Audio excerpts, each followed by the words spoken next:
Hello class. Today we're going to start our unit on spiritual monism. You can see I'm at the whiteboard. It's not perfect. We've got some light reflection, but I've done my best here. So let's talk about spiritual monism. Just to back up a step. Remember, we're in metaphysics. We're asking that question, what is eternal? What exists ultimately? What is ultimate reality like? We said something must be eternal. And it's either everything is eternal or only some things are eternal. We're looking at the option that everything is eternal. We looked last time at material monism and asked, is it the case that matter is all that exists and matter is eternal? We saw some problems with material monism, particularly that matter is not self-maintaining. And we also saw that the soul exists, which is a major objection to material monism. Spiritual monism picks up with that idea of the soul, and they're going to say that the soul or the mind or the self or consciousness is all that exists, that it is ultimate reality is consciousness, that it is eternal, and that there is no matter. Matter is an illusion. It only appears to exist. So I'm going to look at the handout, Spiritual Monism handout, and it begins this way. Spiritual monism is the ontological position that there's only one kind of being, and that this being is spirit, and that all spirit is eternal. Material objects only appear to exist, and this is distinct from dualism and theism, which are the other positions that remain on the square of opposition for us to examine after this view. Now, spiritual monism is much different than material monism, and it may not be something we're used to in the West because it's more of an Eastern philosophy, although the West has had its fair share of spiritual monists. If you've studied literature, the transcendentalists were reading some Hindu scriptures and bringing spiritual monism to the United States.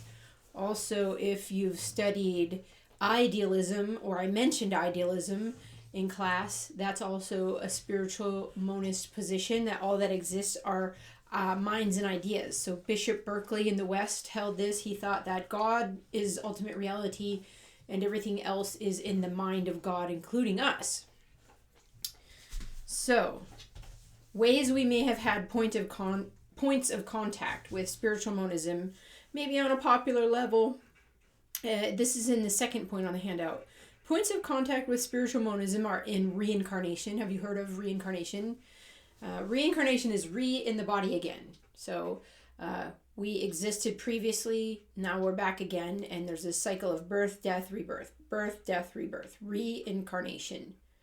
Karma. Karma is a concept you may have had contact with. This is the cosmic law of cause and effect. If you do good things will come back to you. If you do bad things come back to you. Yoga. We like to practice yoga a lot in the West right now, right? And most people practice yoga as a health thing. Breathing, getting your stress managed. But yoga was a practice in Hinduism.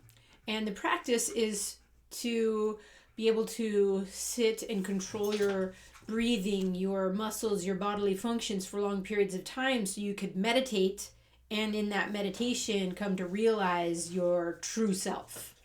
So yoga has a place in spiritual monism, the practice particularly of meditation. The Hare Krishna movement was popular maybe in the 60s and 70s. I don't know if it's popular anymore, but it's position or a view that you can have contact with ultimate reality through avatars like Krishna, who is an avatar of a god, Vishnu, and Krishna will help you become liberated from this cycle of reincarnation. So the Hare Krishna movement was one movement. We'll see that movement goes with Ramanuja's view of ultimate reality. He's a philosopher we're going to talk about soon. The transcendental meditation movement was also popular in the 60s, and it's where you meditate to transcend this self and space and time to realize your oneness with the conscious one. We'll talk about that. The New Age movement. Yeah, if you've been to Sedona, you've maybe seen some New Age things there. The metaphysical bookshop they have there with the aliens out front. It's kind of popular spiritual monism. But there are people in Sedona who are trying to practice this kind of spirituality. And several instances of Eastern thought. And it says here, note that some forms of Indian thought are not monist. So Hinduism has a variety of expressions. We'll look at two of them. One is called Advaita Vedanta. That's a philosophy in India. And the other is Dvaita Vedanta. Both of those are monist, all is one. But there are other philosophies in India that are not monist. So that's just a heads up. There are dualist and theistic ways of practicing in India. We're looking at spiritual monism now. Okay, so one of the things that goes with spiritual monism is reincarnation. So I've put up here on the board, what are the appeals and objections to reincarnation? So I want to do the appeals first. And this looks like something you should take notes on. What are the appeals and objections to reincarnation? So why would a person be drawn to this view? This is one of the appeals, reincarnation. So on the handout, this is 3 and 4 go together, but I'm going to organize it in a different way for your purposes of taking notes, okay? So the first is that reincarnation is an alternative to the emptiness of materialism. Remember material monism and the view when you're dead, you're dead. So instead of when you're dead, you're dead, when you're dead, you come back again. You have another chance. So the A1 means alternative one.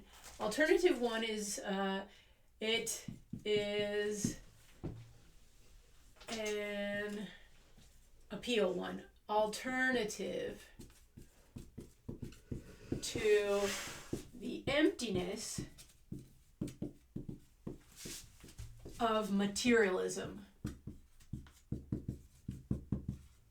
where materialism is understood as material monism, which we talked about last time. I'm going to skip the objection for right now because I want to give you all the appeals first. Make it attractive and see why people are drawn this way. So I'll leave space and I'll do appeal 2 and objection 2. So the second appeal is that it explains why things happen in our lives now in terms of karma from previous lives. So if you find bad things are happening to you in life, it's because you did bad things in the past. So you're reaping your karma from past lives. All right, so it explains why things happen in terms of karma.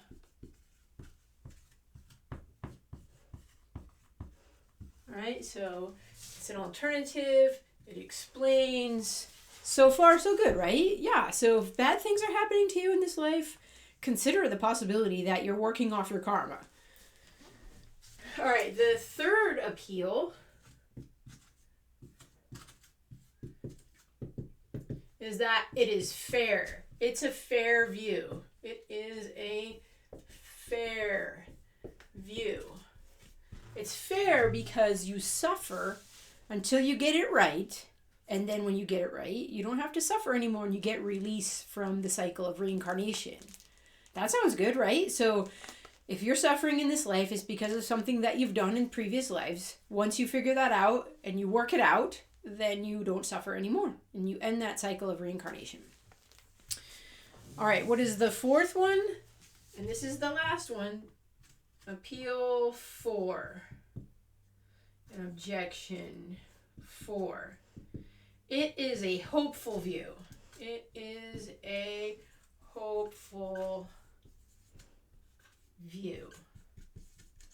Hopeful because one day there will be release and this cycle of reincarnation will cease, and then we don't have to go through this suffering anymore. So there's hope for the future.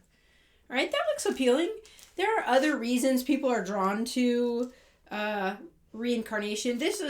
We'll call this the philosophical appeals, but there are other appeals like some people think it helps with phenomenon like deja vu. Have you ever had deja vu? That feeling that, oh, I've been here before, I've done this before. Some people say that's because you have. It was in a past life. So deja vu is an experience that you've had before. You're experiencing it again. That's what they claim, right? Some people have past life memories, hypnotic regression. You can get hypnotized to remember your past lives. Some people just have memories of past lives. So that's supposed to somehow explain reincarnation. Another one is that there have been people with, I don't know, quote unquote, special powers who claim that they got these powers from being reincarnated to a higher level, perhaps even to the level of being like a god. And they come back to teach us the way of enlightenment. So people like Sai Baba in India claim to have special powers, and those powers are supposed to be proof that they are here to teach us the path of enlightenment. All right, so these are many appeals. But what are the objections? Can you think of any objections? Yeah, think about these. Can you think of how you might say, no, I can think of an objection to each of those. For example, the first one. Reincarnation is an alternative to the emptiness of materialism. That's true, but is it the only alternative? Can you think of other alternatives? For example, there are other views still on the square of opposition. Maybe theism has different alternatives. For example, maybe you live once and you die once and you maybe go to the afterlife after that. That's an alternative. Or maybe you live once, die once, and are resurrected. That's a view in theism, the resurrection of the dead, not reincarnation, resurrection. Maybe you live a really long life. Like, what if you lived 1,000 years? Couldn't you learn what you're supposed to learn in 1,000 years? Well, in the early stories of the scriptures, in the first few books of the Bible, they lived to be really old, like 969 years. But they didn't learn. They went into evil. So I don't know, maybe a long life isn't going to help us either. What about living a really long life and then being translated from this life to the next? That's also in the theistic scriptures. So there are alternatives. This isn't the only alternative. So let's put that up as an objection one. There are other alternatives. Heaven, heaven, resurrection, long life to learn what you're supposed to learn, translation out of this life. So there's other alternatives. We could probably think of more. It explains why things happen in terms of karma. Let's think about this for a second. Let's say bad things are happening to you. Usually in class, we go through some fun exercises. Like, let's say, Bobby in class won the lottery and he wins millions of dollars. Is this good karma or bad karma? Usually the students say, oh, this is good karma for Bobby, right? Now let's say Bobby takes his money, goes and buys a hot car, takes that car and drives it around, falls in love with some girl, and now those two go to Las Vegas to make more money, and Bobby ends up drinking and gambling away his money, and then the girl leaves and takes the rest of the money, strands him in Las Vegas. Is this good karma or bad karma for Bobby? Bad karma, right? So Bobby decides, man, I better hitchhike back to Phoenix and go take some community college classes, and he ends up in the Philosophy 101 class. Is this good karma or bad karma? Or no karma? Could you use karma to explain everything that happens? Yeah. So karma explains too much. You can use karma to explain anything and everything, which doesn't explain anything in particular. It's kind of like saying, why did that happen? Because. Why did that happen? Karma. So karma is called an ad hoc explanation. It's an explanation after the fact for a particular purpose, which is also an informal fallacy. So karma can be used to explain everything, so it explains too much. Karma explains too much. Okay, so notice I'm connecting a key word here. It's an alternative. There's other alternative. It explains too much. It's fair. Now let's think about this one. You're going through life suffering for past transgressions, past misdeeds. It's a fair view, and I usually write you suffer until you get it right. Right? But what is this it that you're supposed to get right? What is it? I'm an English teacher in a former life, and if I saw that in an essay, I would circle that and say, be more specific. What are we supposed to get right? And do you remember your past? Do you remember what you got wrong? So it's not fair to suffer for what is not clear. It's not clear what we're supposed to get right. So that's not fair. So let's say it is not fair to suffer for what is not clear. Clear to reason, right? So if we're going to be held accountable, it should be clear what it is that we're being held accountable for. This is true on the streets when you're driving, right? The laws are clearly written, the speed limit's clearly posted. So when you get pulled over, you can't say, I didn't know, it's not fair, it's not clear. The police officer is going to say it is fair because it's clear what the laws are. Okay, so what are the laws of karma? It's the cosmic law of cause and effect, but what is it? Okay, what about it's a hopeful view? This is where it's going to get deep, my friends. It's a hopeful view. One day there will be release. Now, here's the problem. Remember that discussion we had that there are no unique events in an eternal being or process? No one-time unique events? So, if your soul is eternal and it's been going through this process of reincarnation forever in the past, then it's going to go on forever in the future too. There's no unique events, so the hope of release from reincarnation is not very hopeful at all. It's impossible. So release from an eternal cycle is impossible. So there's no hope for release. Let's put that down. Let's just say there are no unique events in an eternal being or process, so it's not hopeful. There are no. Just like in class, I'm making a mess. There are no unique events in an eternal process. So release is hopeless. Now, the serious spiritual monist will acknowledge that. And so if you look on the handout, they're going to say, yeah, so since there's no unique event, then striving for release makes this meaningless. It's meaningless to strive for release. And